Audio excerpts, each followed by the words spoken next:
In which case, got apologies from Lou and apologies from Helen. Okay. Any declarations of interest? No. And the minutes, has everyone read these, or does anyone need a bit more time? Everyone okay? So can we accept those as an accurate record? Yeah. Excellent. Okay, that was good.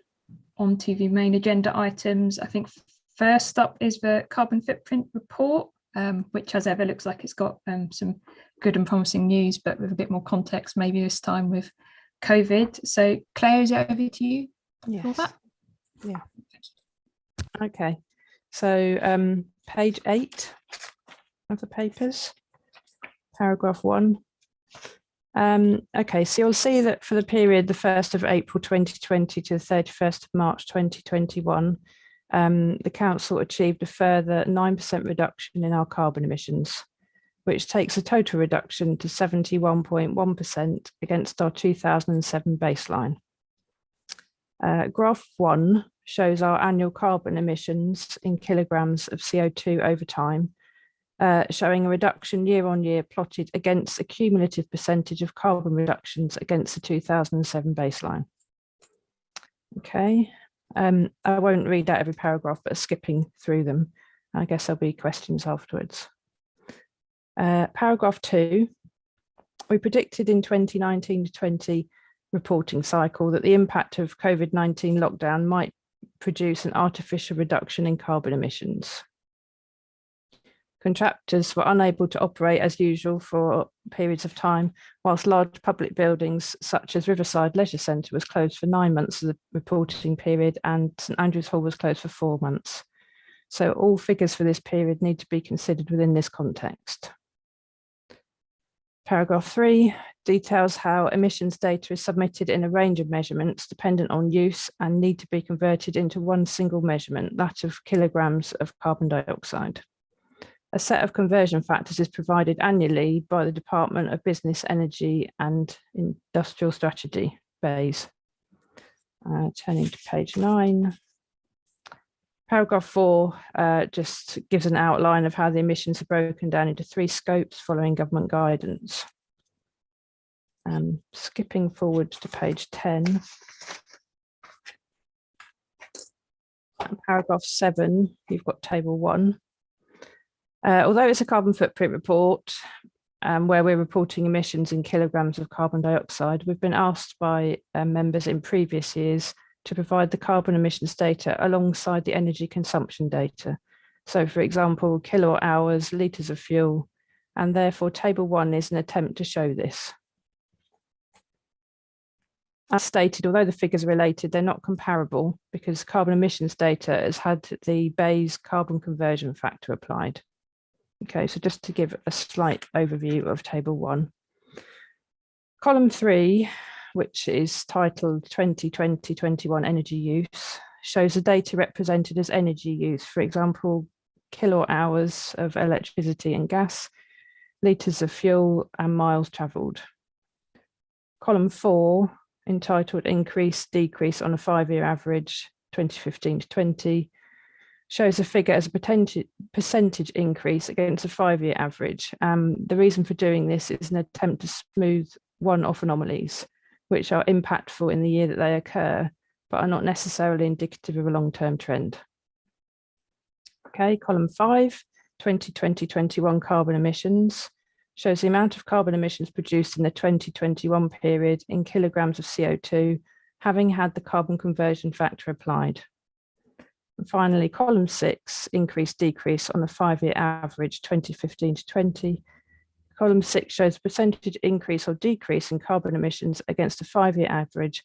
Again, an attempt to smooth out any one-off anomalies. Okay.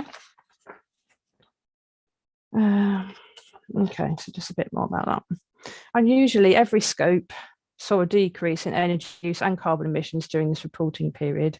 Again, we believe primarily due to the impact of COVID restrictions.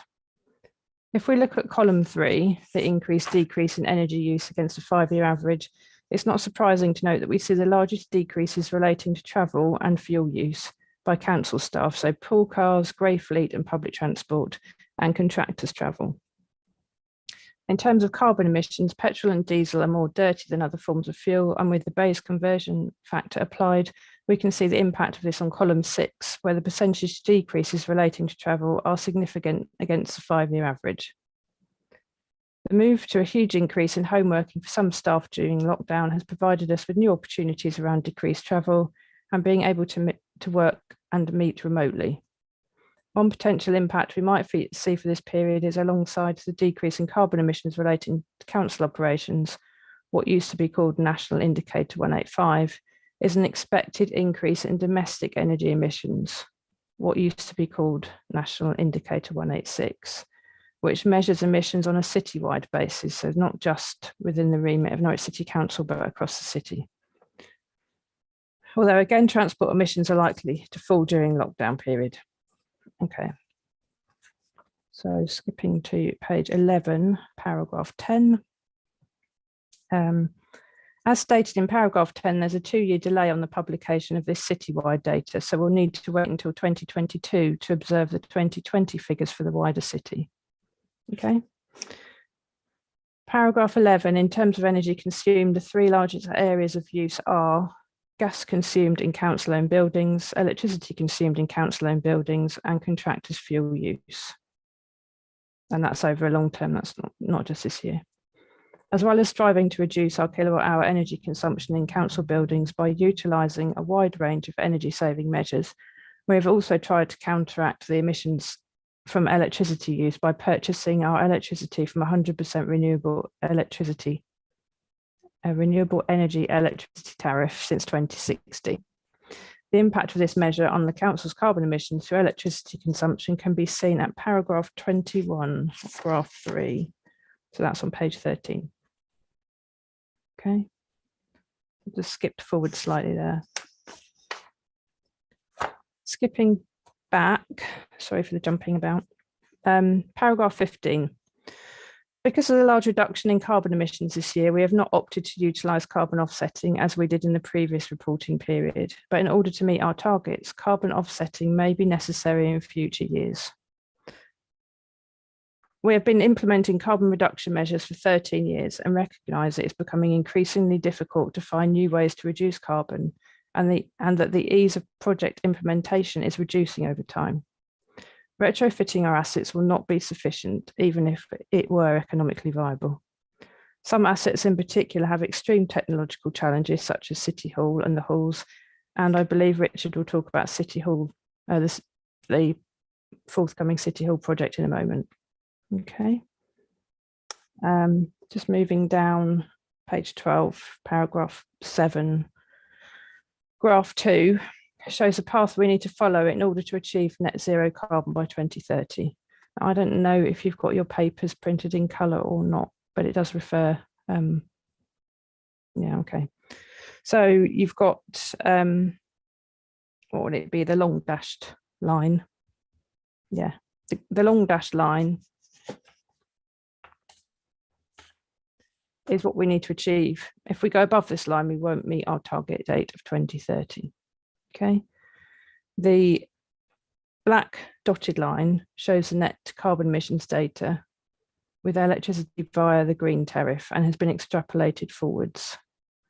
This line, net emissions line, suggests that we could achieve net zero carbon by 2026, but it supposes that we can continue to make emission savings indefinitely, which seems unlikely.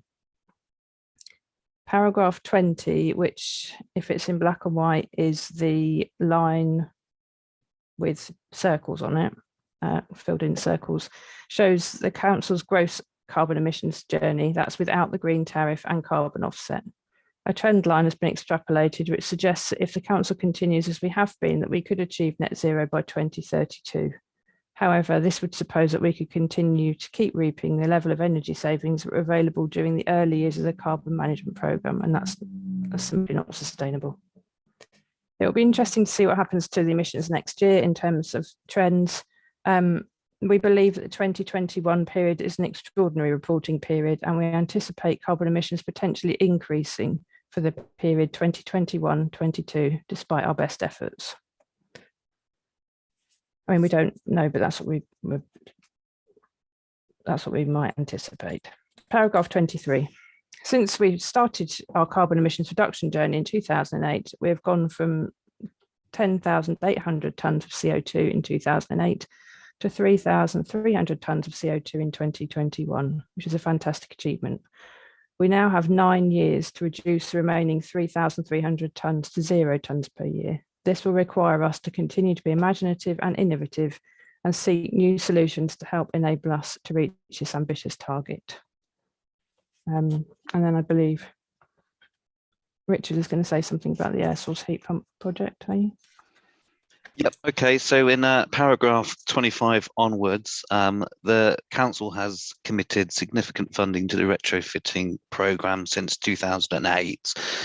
And we've had a range of different energy saving projects that we've been installing, from IT auto shutdown software, which was not massively popular when it turned off everybody's computers at 7 p.m, to LED retrofitting and renewables. And a lot of this funding was via the Salix rolling fund. The council received a significant grant from the public sector decarbonisation scheme last year to develop an air source renewable energy project at City Hall, and engineers from NPS and myself have been working hard to try to make that happen. So we have integrated this into the new gas system that's being installed at the moment, and the air source heat pumps will provide 43% of the heating once commissioned, saving 104 tonnes of CO2 per year. This will give City Hall a hybrid energy system, which is not 100% renewable, but at this moment in time, with the sort of technological limitations, is what's feasibly practical for this building. So we've just received our latest display energy certificate for City Hall, and that's come back as C. And we're anticipating that once this work has been completed, as well as the gas boiler refurb, which is also energy efficient, this will raise the building to a B rating, which is quite impressive considering the age of the asset and the way that it's heated through a thermal mass system. This project highlights some of the difficulties when retrofitting new technologies into old assets, especially ones which are listed. If members don't know, this is a 2-star listed building and will require various planning conditions for this project to be allowed to move forwards. We're presently in that phase, and hopefully we'll get an outcome in 8 weeks' time. You can see a rendering image of what the air source heat pump will look like on top of the City Hall roof. It will be screens so people can't see it from the castle. Also, due to the unique roof that we have at City Hall, which is bitumen and cork, the air source heat pumps, which are about the weight of half a car each, and there's 8 of them, won't be allowed to be on the roof itself. It will have to use the parapet walls and a floating I-beam structure for its location, which will be amongst the PV cells which are already using a similar system on the roof. So 30 and 31 looks at the future. In addition, we are going to be doing some EV chargers for our fleet, some additional energy efficient servers, some new LED connected lighting at St Giles car park, which was completed recently, and we're going to be doing further LED retrofitting in City Hall. So we're hopefully going to replace every single light this year in the corridors and in the office buildings over to LED, and again that's funded by the public sector decarbonisation scheme. And we're also going to be hopefully commissioning next year a river source heat pump at Barnard's Yard, which will be one of the largest hopefully in the country. So the council will continue to retrofit its estate and use the use of Salix funding and PSDS funding as and when appropriate. obviously these resources are needed as our capital programme can be restricted, and we will be refreshing our carbon management programme this year to accommodate our new net zero by 2030 target. So thank you, Claire, and it's open to questions. Yeah, thank you, Richard, and thank you very much, Claire.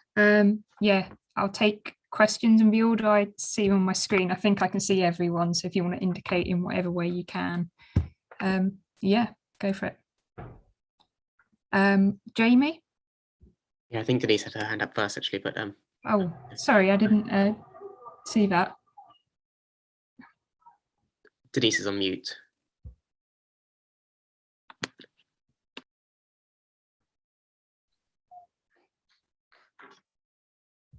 Thank you very much. Thank you, Emma. First of all, Richard, Claire and Rachel, yes, very great achievement on City Hall. That's really tremendous. I remember seeing the G EPC grading some years ago, and so to reach B and C and onwards to B is really fantastic. I'm not very keen on offsetting, but I appreciate that the listed halls complex is really very difficult to reach zero carbon. So I think offsetting for that is acceptable, but I wouldn't want to see offsetting for anything else.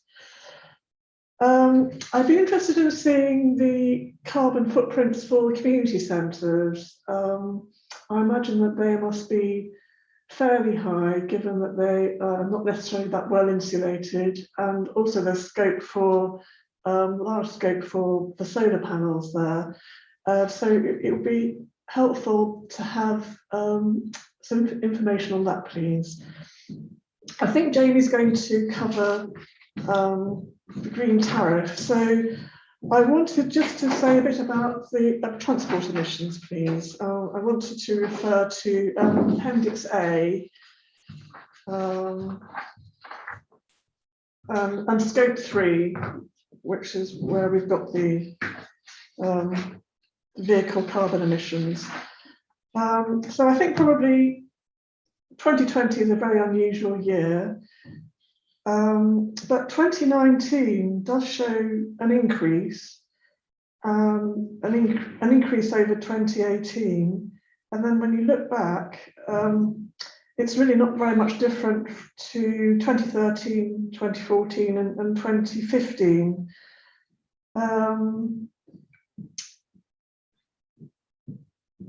Well, no, 2013, 14 and 17, beg your pardon.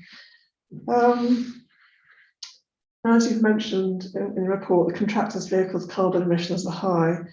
But paragraph 14, it seems to take a rather passive approach to, on the part of the council, to contractors' vehicle emissions. It seems to rely on contractors' volunteering actions, for example, purchasing new electric vehicles. And I wondered if it would be very good actually for the council to set out milestones really for contractors actually electrifying their fleets, types of vehicles and how soon, because as you've mentioned, contractors' vehicle emissions are high. I also wanted to just briefly flag up taxi emissions, please, because I would have thought that in Norwich there are a number of now electric taxi fleets that it would be a simple matter if the council's booking taxis to book an electric taxi. And I wanted to ask also about the council's pool cars going electric. We've got the grey fleet and vehicle emissions from that. So that's great. Thank you very much indeed. Thank you, Emma. Okay, I'll cover what I can, what I scribbled down. So with contractor fleet emissions, the best way to reduce carbon is to try to run with the sort of refreshing of vehicles because of the embedded carbon that's already in the vehicles that they're running goods and services for the council. So I think as and when those refreshes occur, be that a contractual refresh or a refresh in their fleet as part of an ongoing contract, that's the opportunity to try to introduce different forms of drive trains, be that, you know, electric or hybrid, or even, you know, using different fuels such as biofuels, and those type of in-depth sort of analysis will be occurring through the carbon management program that we're looking at the moment. I know a few contractors are already starting to use hybrid. I know Gasway's got some electric EVs. So I think it's, you know, looking at how those future services can be delivered. And there are some problems. For example, if employees take vans back home with them, how do they get charged if they don't have any home charging facilities, or if they live in areas of high density, such as flats, etc. So it's not just a question about the vehicles themselves, it's also how the employees are using those vehicles. And we are also looking at the introduction of hydrogen potentially through some funding that we put in through the Norfolk Climate Change Task Force, specifically looking at HGV use in councils' operations. In regards to the taxi contract, I'd have to have a look at that. At the moment, I believe that's with Gold Star, and I think they use hybrids, not full EVs, but again, we could look into that in the future as part of the carbon management program.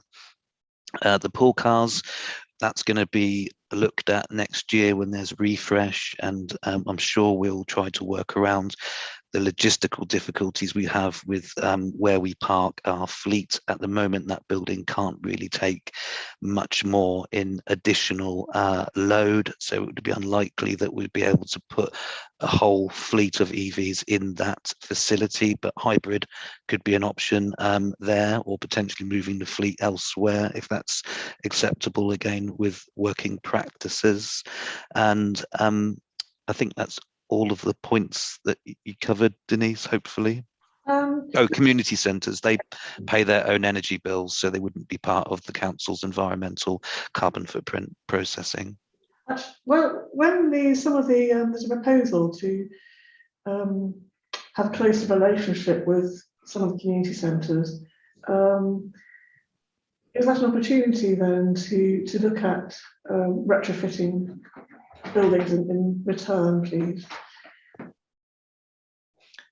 A different relationship, that is, not necessarily a closer relationship, but a different sort of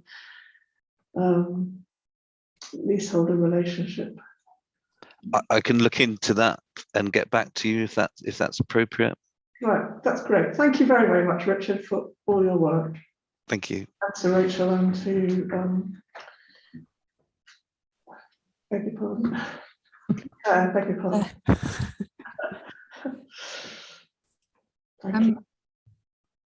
Okay, I think that was most of your points answered, wasn't it? So I had Jamie next, but if people want to indicate, I'll keep a list running. So Jamie. Great, yeah, thanks. And apologies if I've got a slightly hoarse voice. I've had the super cold that's been going around. Yeah, thank you. Just to echo what Denise said about, congratulations on the energy efficiency on City Hall. That is very impressive. I hadn't realised actually that it was going up, that it was already up to C and going up to B, or hopefully going up to B. I've got a few questions.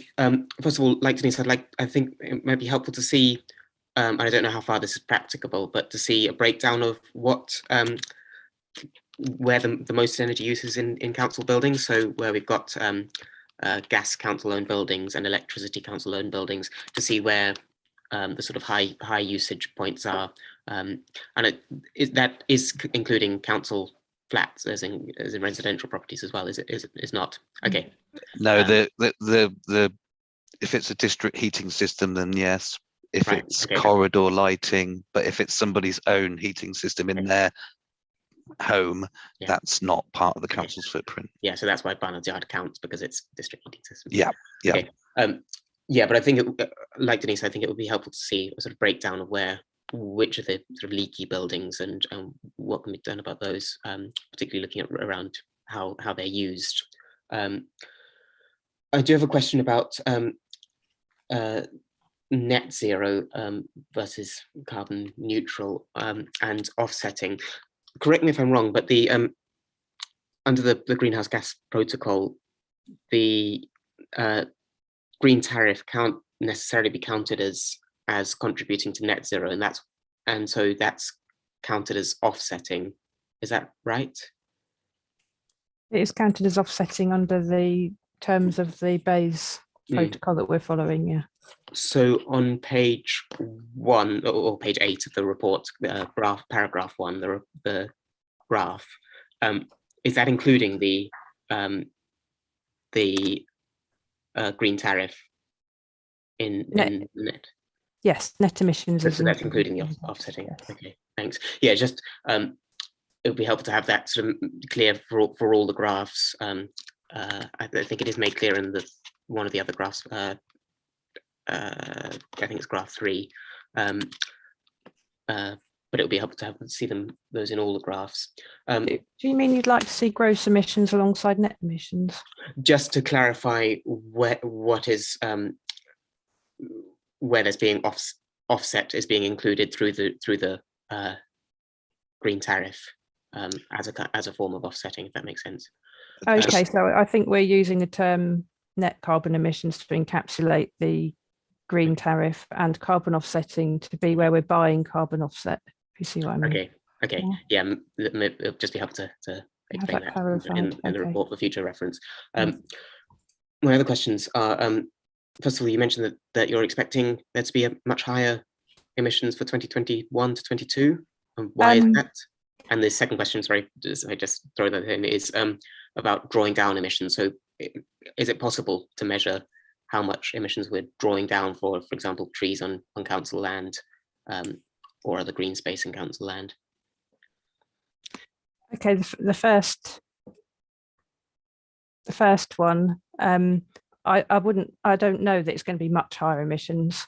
I'm just saying that we're not living through the same period of time that we did during lockdown. So buildings are open more, people are driving around more, that kind of thing. So I'm anticipating it increasing, not necessarily by a huge amount. Obviously, I can't say until I've calculated, but that we're not replicating that period of time really. So basing it on that. I don't know if Richard's got anything to say about the drawing down of carbon from parks, trees, or. I'm sure Jeff from our GIS team could maybe look at that as part of the biodiversity strategy refresh. So I'll write that and email him and see if that's possible. And then in terms of the assets, I think there'll be a breakdown in the CMP, the Carbon Management Programme, as last time, of our sort of larger assets. And in terms of the energy tariff, just to confirm, it's a 100% green energy tariff. It comes from hydro, wind and solar. There's no sort of offsetting as such as part of that. It is a certified green tariff. Yeah, that's good to know. Thank you both. Kate, I think you had your hand up next.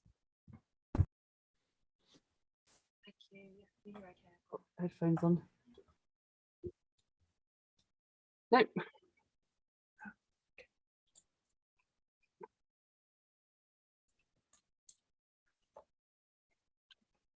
Take my headphones out. Is that better? Okay. 3 questions. Just to clarify, because of embedded carbon, as was mentioned before, does that mean we're always going to be ever so slightly, at least, dependent on offsetting? Because presumably we can never get down to a 0. Is that correct? And I wanted to ask a little bit about some solar panels, because we haven't been able to. We've had to estimate the how much energy was captured by the solar panels. Is that stopping us moving forward with installation? For instance, if there's is there scope for putting in solar panels if we're already doing work on high buildings, for example? And And sort of leading on for that with efficiencies, the three biggest carbon producers, over what period of time did we come up with those metrics? Because Claire mentioned that's not necessarily this year, that's over a period of time. And I was wondering, even with contractors, even without electrification, are we able to reduce that with efficiencies? So for instance, going back to my previous point about, say, putting solar panels on tower blocks, if we're already working on them, if you were to get two jobs to happen at the same time rather than lots and lots of contractors going at different times, potentially. I know it's dependent on timescales, etc., but I just wondered if there was scope for that.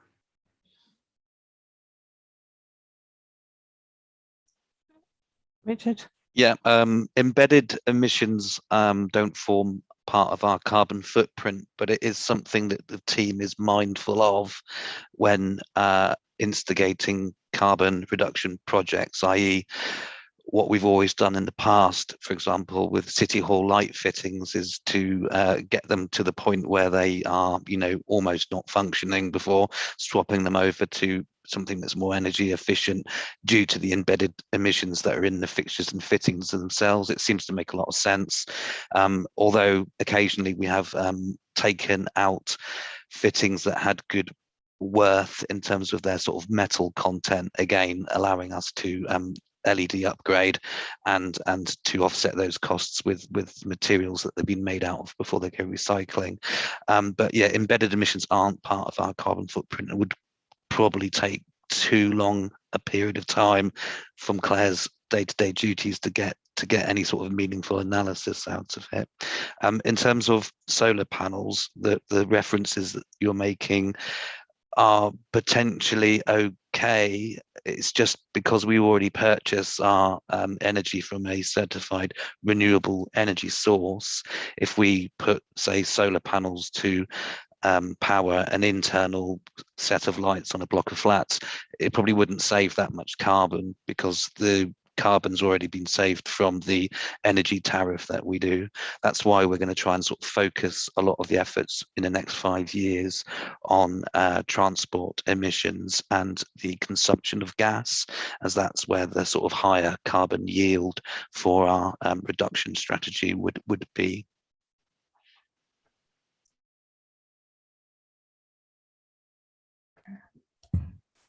Any other questions from those who haven't asked questions yet? Judith, I saw first. Yes, thank you. I echo the praise that others have given to the situation we find ourselves in now. And, I mean, is there any hope that we can find some way of retrofitting energy saving devices in the halls? Do you think that a couple of years might come along that would help?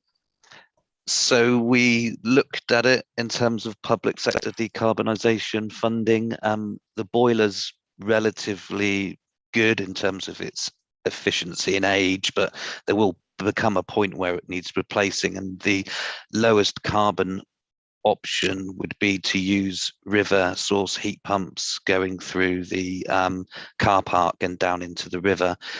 The cost would be considerable, and yeah, we'd need some external funding to make that happen. Just so you know, though, the actual building itself, the display energy certificates come back as an A this year, and Why? that's because of the volume of space and the amount of energy that's used there. There was a very keen employee of the council who worked at the halls, and I think he made sure that every light, everything was switched off all of the time. And that building is very impressive in terms of its energy efficiency, although the equipment within it and its specification is inherently energy efficient. Yeah. It does show the value of people actually turning off and turning on things only when they need it. Can I just ask how much was the external funding that we received to create improvement for? Amounted to? You broke up a little bit there, but I think the PSDS funding last year was about £1 million. It was just shy of £1 million. So we'd need something in excess of that, really. For the halls, it would. I Yeah. think it was over 1 million, between 1 million and 1.5 million. But we wouldn't be Yeah. able to get the payback on that. Would be, it wouldn't be the most sensible project for the council to pursue. There'd be more energy efficient and carbon intensive projects that we could reduce with that funding. So I think if there's a grant fund that comes up for ancient monuments, which I believe it is, then that would be, the first thing that we'd put forwards for sure. Yeah, yeah. And going back to our contractors and changing over to electric vehicles, I mean, obviously there is embedded carbon in the vehicles, but they're not being they're not going to the scrap heap. They are being sold on, aren't they? So is it not reasonable to ask them to move over to electric vehicles? I'd say it would be reasonable when they refresh their contracts. So like NCC, we don't own our fleet, we rent it, and there's penalties for returning vehicles early. So it's best to sort of work within those cycles of refreshment. And quite often, or more often than not, when you're purchasing or leasing new vehicles every 5 years, there's a little shift in their efficiencies, whether it's start-stop technologies or diesel emission improvements. And now hybrids are becoming far more prevalent and less cost. EVs, when we first looked at them, were very expensive. Actually, now they're quite affordable. So I think the technology moves in a pace that's quite similar to a fleet refresh review. I see. Yeah, I forgot that they weren't bought outright. And but certainly when we take contracts in-house, there's an opportunity then, isn't there? Or will they be leased as well? Presumably, if we're starting afresh, we will lease electric cars. I think within Vehicles. the context of financial sort of prudence, or if you might be inheriting vehicles from others, right. where it's possible, when those are needed to be refreshed, then that's the opportunity that the council has to introduce different drive trains where possible. But there is significant improvements that need to be made in HGVs, as there's not really the solutions that we need at the moment. But in maybe 5 years' time, they will be there, and that's probably the prudent way to reduce your fleet emissions. 5 years is some time though. Thank you. Thank you. Any other questions from those who haven't asked, which I think is Michael Vaughan, and then no? Oh, Vaughan, off you go.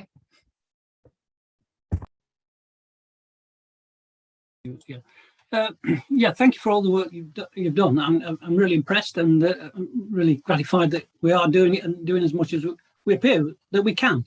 But talking about the refresh, I understand the rationale behind it, but what about the conflict between the refresh point? But I understand the getting value for money at that particular point. But when we talk about things like the halls, several hundred years of an asset, there's an inherent conflict there, isn't there? I know we have an electoral cycle, and we have obviously a lifetime costing for vehicles or plant and equipment. But if we're going to actually meet the targets for net zero, how do we get past the refresh points? Because really we need to be doing things before refresh points on the greater scale for things like retrofitting, don't we? Yeah, I mean, I'm not going to disagree with you. I suppose the ideal, if we're still focusing on the fleet, would be by the time that we next refresh. For the council, it's only 1 year away, but for others and other contracts, it will be potentially longer, is that there might be more of a network for these vehicles to use in the delivery of their sort of duties. I think there is a problem at the moment where a lot of contractor vehicles will go home with the drivers, and if they are electric, and they can't charge them up before they go off to work the following day, then there might be some pressures in terms of how would they get to charge their vehicles to undertake their duties. So I think, you know, if we can sort of tie the refresh, hopefully with other projects that council's involved in, such as the work that we're doing with UKPN on trying to improve the EV charging points in the city, hopefully there'll be this sort of momentum that starts to build around, you know, travel emissions, particularly as that is one of the things that we'd like to sort of focus on in the next sort of 5 years.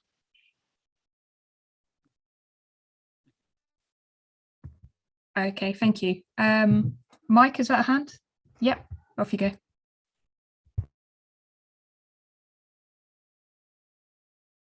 Yeah, so the graph, paragraph 17, which I was trying to understand, and of course I'm looking at it in black and white, which isn't usually helpful, but I mean, interesting that if you look at the total annual gross emissions and then look at the projection of where that would take us to, which would be 2032, and then look at the total annual net emissions, which is not sustainable for reasons you've said, that would deliver by 2026, but that's not going to happen. But it's just interesting that the overshoot to 2032 is, I mean, it's only 2 years. That gives us optimism that we can deliver by 2030, does it? That's the way I was reading it. And the other thing is, just to pick up on something that Kate said, I'm not sure it was, I fully understood whether it was answered, but ultimately with embedded carbon, presumably we're going to have to use offsetting as part, and we can't have, well, I don't know, but you can't have negative carbon, I suppose. So we'll get to a point where we're zero except for embedded carbon. And then do we have to use offsetting? I mean, is that the picture we're looking at in order to achieve net zero by 2030? Two great questions, thanks. Yeah, I suppose it's a credit to NCC for starting the journey so early.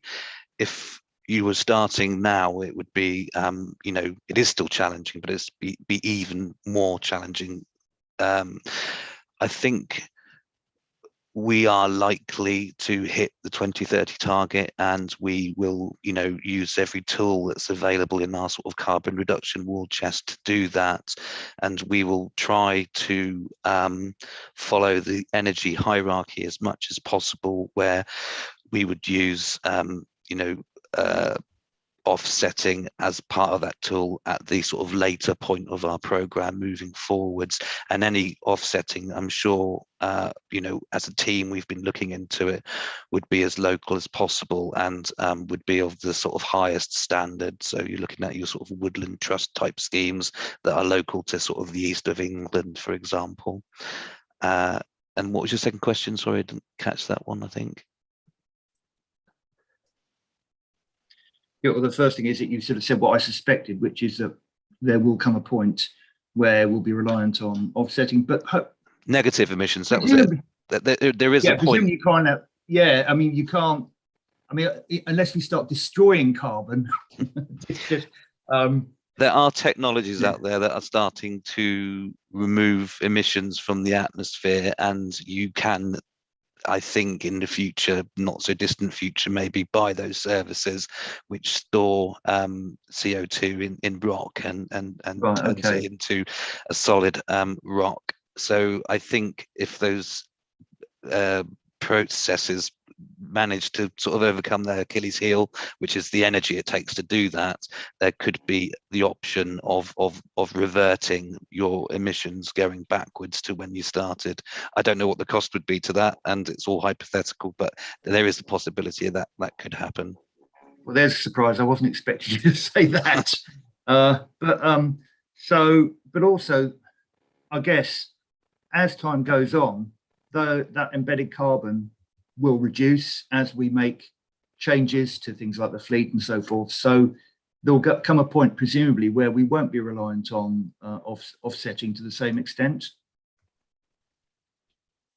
Again, I think, you know, at 2030 there will be an element of the council's emissions that's offset, and those would be the most problematic emissions. It might take a number of additional years to get to a zero situation where you're not offsetting, if at all possible, I suppose. You know, it all depends on what technologies are out there to do our operations. And if we have a future that's powered by hydrogen with sufficient renewable energy to create green hydrogen rather than blue hydrogen, then that might be entirely possible. But whether that infrastructure will be ready by 2030 is you know, a separate question, I suppose.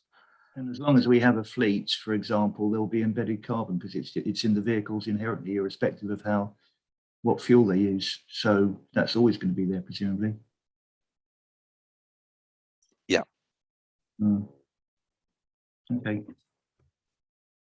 Okay. I think everyone's had an opportunity to ask questions, so I'll bring this item to a close. Claire and Richard, is there anything you want to say to close, or nope? Great. Yeah, so just to echo everyone else's praises for the really impressive progress that has been made, and thank you for bringing this to us today. Next we have, where's the agenda gone? There it is, retrofitting work in Norwich. And I think this is over to Rachel. Yes, it is. Thank you. So can everyone hear me okay? Yeah, good. So this report, it gives an overview of retrofitting funding in Norwich for 2021 and 2022. As a council, we recognise that retrofitting existing homes is one of the key ways carbon emissions can be reduced in housing. In Norwich, the domestic sphere makes up 38% of our carbon emissions. Space heating is profoundly influenced by outside temperature, and a well-insulated home has a much lower energy need. As well as this, improving housing in the city is a key strategic action in both our corporate plan and environmental strategy, and forms part of our net zero target. As a key provider of housing in the city, we have a substantial ongoing programme of investment in our own housing stock.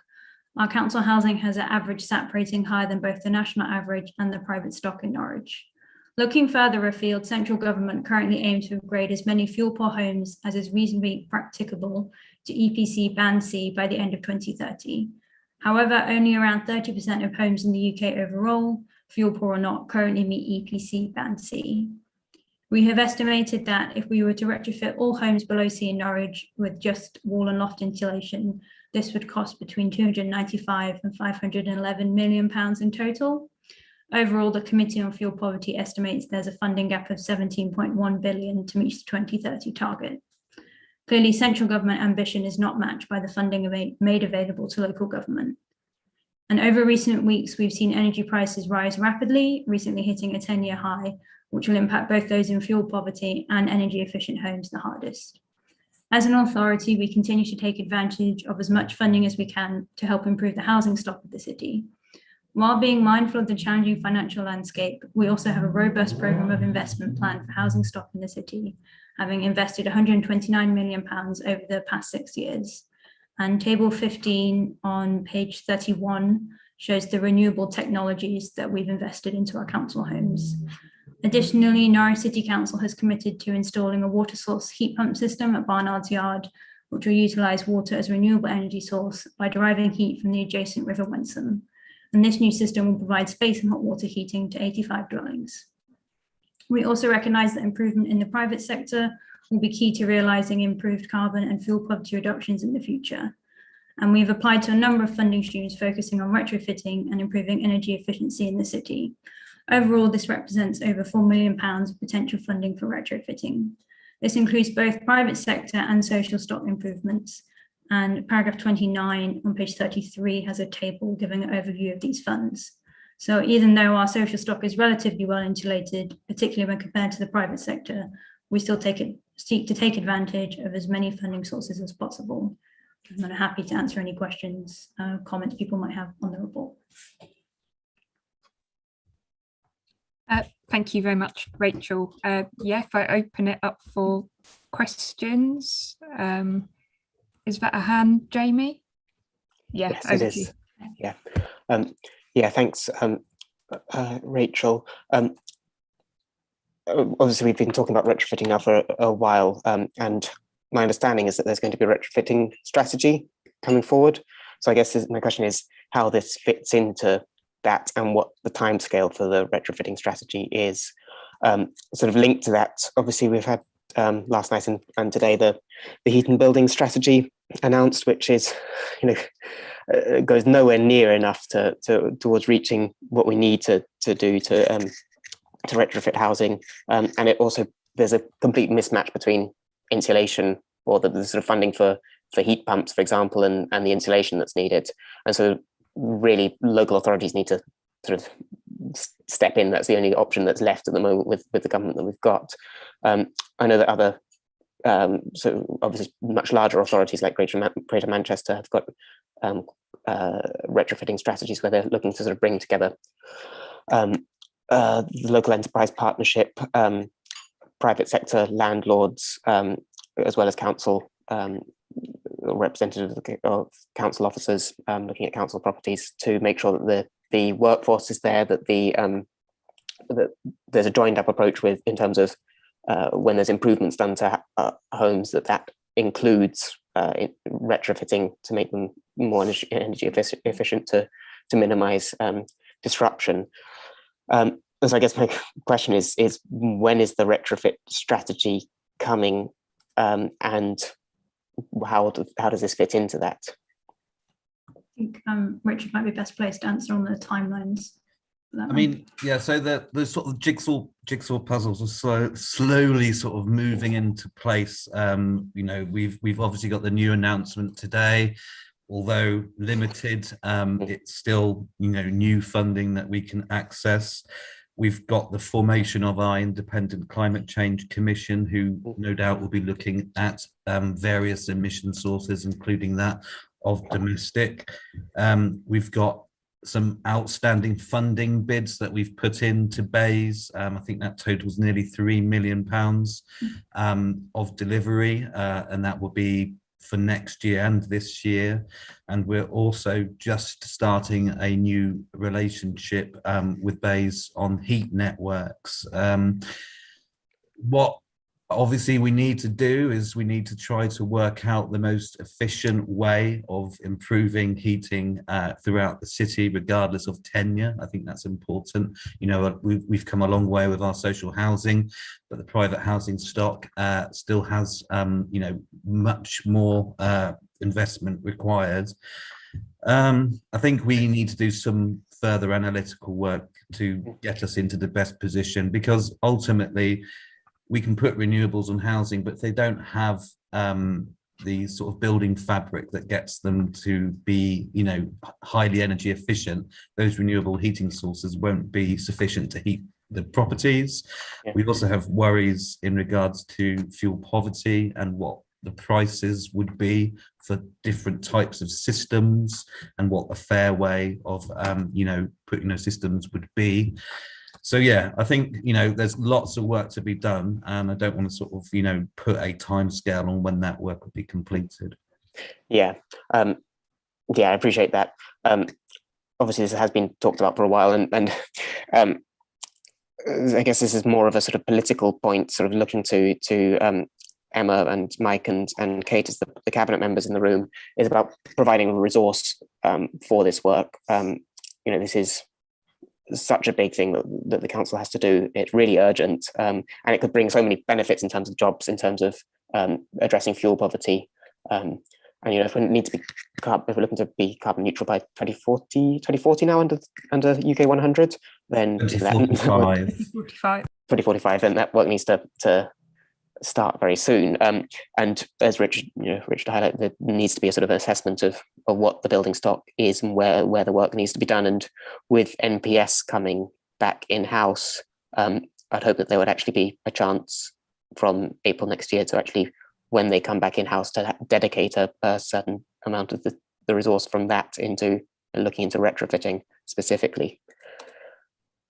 Yeah, I mean, at the moment we do work, Rachel works with NPS quite well, and the work is starting and has been ongoing, I suppose. In many respects, we've had sort of different projects. For example, We had some Hindu funding to look at river source heat pumps. I think that was 5 or 6 years ago. Tony Jones presented something to members at SDP. And then now we actually have our first, river source heat pump going in. Yeah. Our social housing. I suppose, these projects need to be mindful of the time it takes to get them delivered. But I think we want to make sure that we deliver projects that hit on various issues, such as the price of fuel, as well as the carbon that they produce. And it's just making sure that we don't make mistakes where other councils may have rolled out inappropriate measures which later cause mold and damp problems. So I think being cautious is probably a good thing, and I'm sure once we've had enough time to analyze all the data, then we can produce something that would be of interest to this group. Yeah, can I just come back on that and one other question? Is that all right, Emma? If it's a short direct follow on, go for it. Yeah, so just on the point about MPS, my understanding is that there need to be about 17 people dedicated to working on retrofit specifically, if this is to be done sort of at a proper across the city. So obviously we can't do all of that, but I'd look to the cabinet members to see what resource can be made available for that. The other question is about working with the New Anglia LEP. At the county council scrutiny meeting a couple of weeks ago, I asked them about what work they were doing on retrofitting, and basically the response is nothing specifically. So I wonder if there's scope there for the city council to approach the New Anglia LEP and say, where is the workforce going to come from for this job work? Yeah, we could definitely put that question maybe through the Norfolk Climate Change Partnership, because other councils will have similar, targets to meet in regards to domestic CO2 emissions. Can I also just say on the resource point, so our bids have included funding to specifically fund a post in MPS to work on these retrofitting schemes. Obviously, it's not the 17 people, but we are mindful that these projects will need that resource. So we have asked for that from BASE.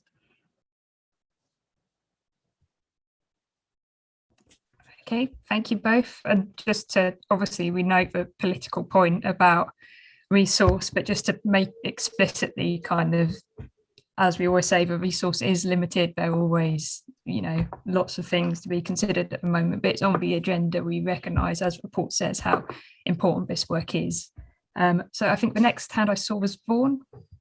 Yeah. Thank you.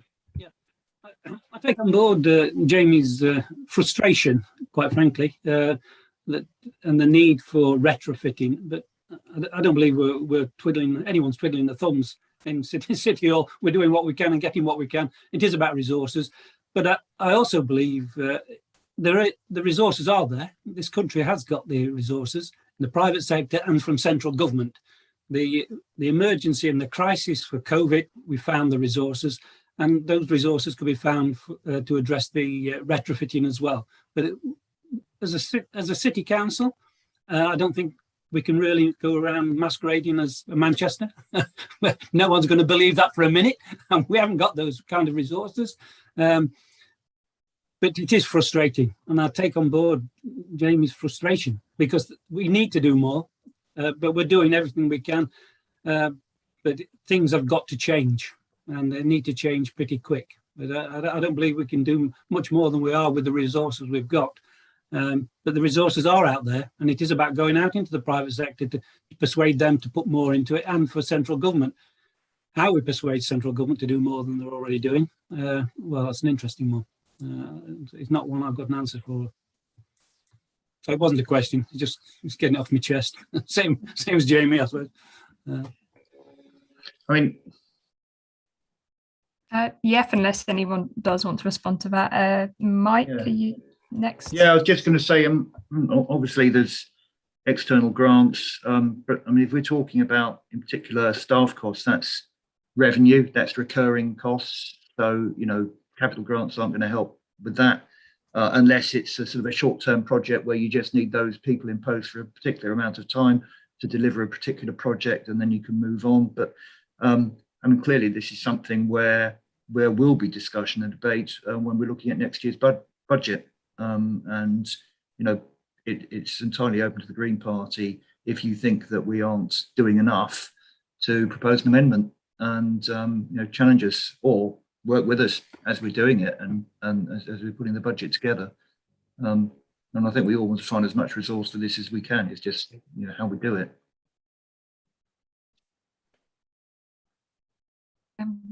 Any other questions, firstly from people who haven't asked any, just to check? Otherwise, I think Jamie was indicating again. Oh, Denise, we'll take Denise first.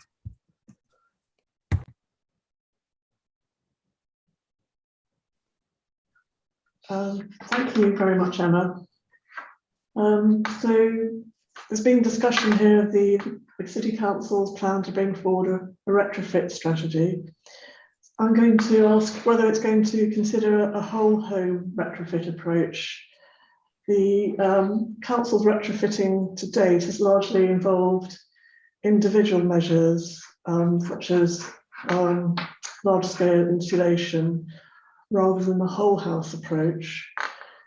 There's a fund which I think the council is writing a bid for. It's the Social Housing Decarbonisation Fund, and that can fund whole house retrofitting.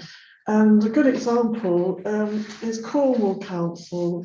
They're the rural council, and they retrofitted 83 of their poorest council houses, and they're doing that at the moment with a whole range of measures, which include ground source heating and solar panels, all types of insulation. That's a £4.2 million pilot.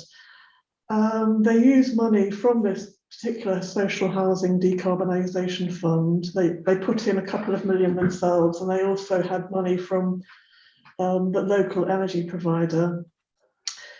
And one of their ambitions is to apply lessons that they learned from the 83 houses retrofitted.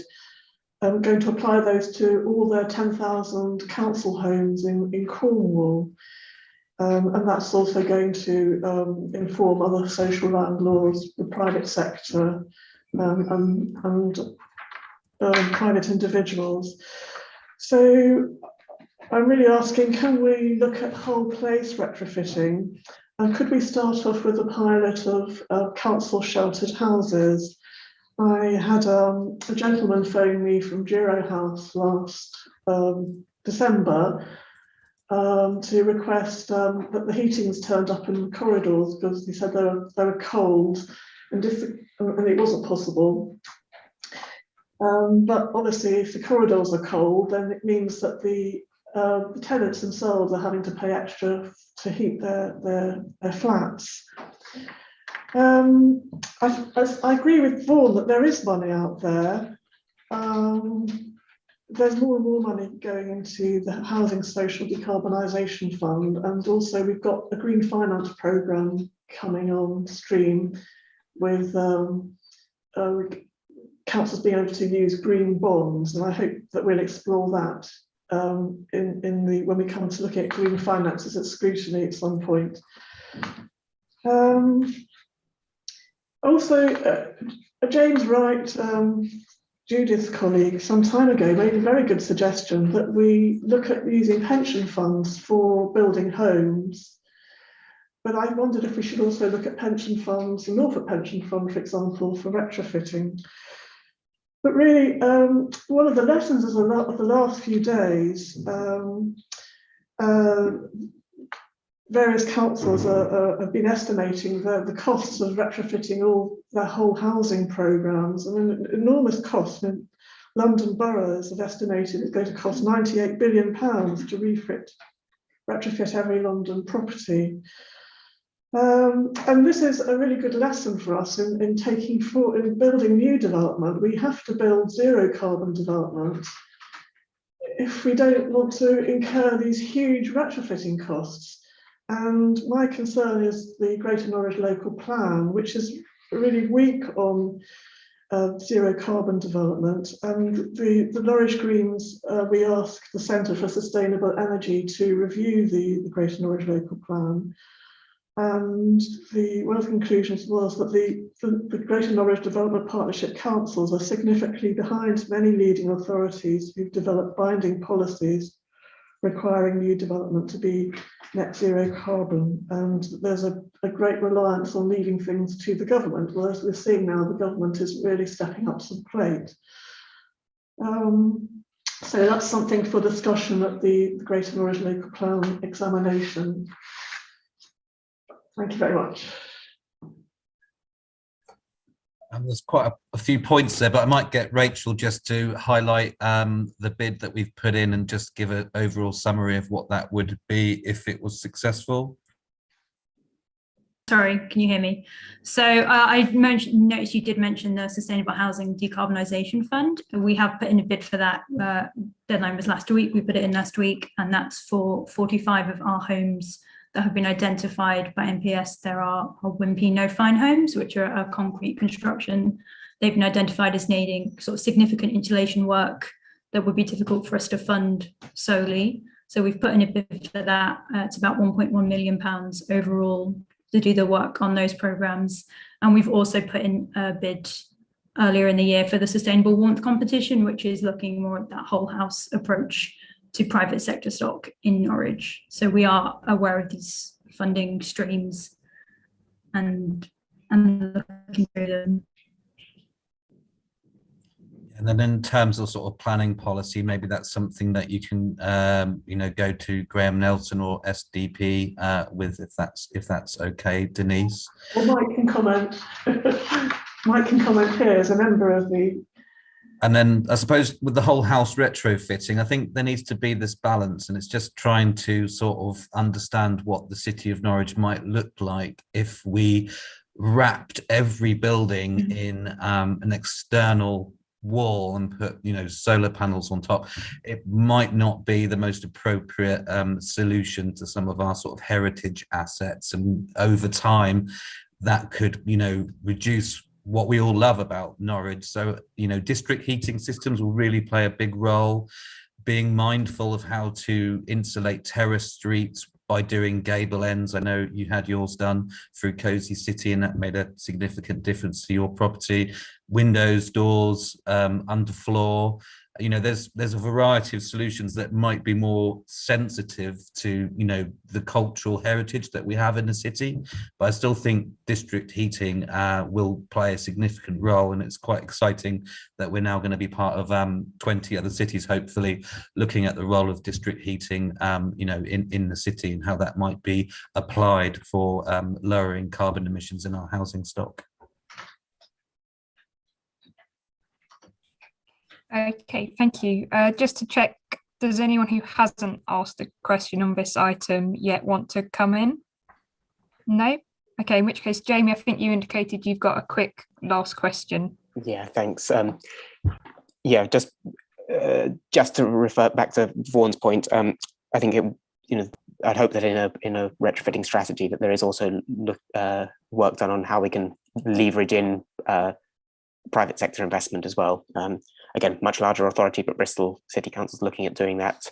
There are some other examples of smaller authorities. I think Lewis District Council is looking at that. But my question is about with private sector investment, if there's certain changes around behind the meter services and other sort of regulatory framework, potentially, Norwich could start to be more of an active player in the provision of energy directly to citizens. But at the moment, the sort of regulatory landscape prohibits, anything other than large energy companies providing lots of different services to citizens. So I think hopefully maybe this change will happen, and that could definitely be a game changer in terms of what the council can and can't do in terms of energy services. Okay, yeah, well, I might pick that up offline with you, Richard. My other question is about NRL, Norwich Regeneration Limited. Obviously, the retrofit market is hopefully going to be growing, especially now with government grants for heat boilers, heat pumps, rather. Sorry. And so my question is whether NRL will be looking to get into the retrofit market as a source of income for the council as well. Again, I could quite happily pose that question to the NRL board. Yeah, I guess it's a question really for Mike there. Yeah. So there are lots of areas that NRL could get into. So retrofitting, prefabricated building. There's been lots of suggestions along the way of the ways that we might be able to diversify and generate more income. And I would never say we wouldn't look at anything, but very much we've spent the last year and a half to 2 years stabilizing the company's finances and consolidating those achievements and the changes that we put in place. And I think I would be, I'd want to think very, very hard before in the immediate future we took on anything new that might distract us from our core business and what we know we've become good at, if that makes sense, because we could put the stability of the company at risk. I think for the time being, certainly the emerging business plan is that we need to continue to stabilize or keep the company's finances stable, repaying our loans, which we're doing, selling product which we know we can sell successfully, and we know we can do that and get an income, and have a pipeline of sites that we can build on to do that. So that's the current aim. I would never say never, but what I wouldn't want to do, as I say, is take a risk with the stability of the company financially by taking on a new risk, which it would be. It was something new that we were doing, which we wouldn't necessarily have the experience initially to do. And I would suggest if we were ever going to do that, if we were to do it, then we would want to very gently tip our toe in the water at first to see, in a very small way, to see whether or not is something that we could do effectively and be successful at.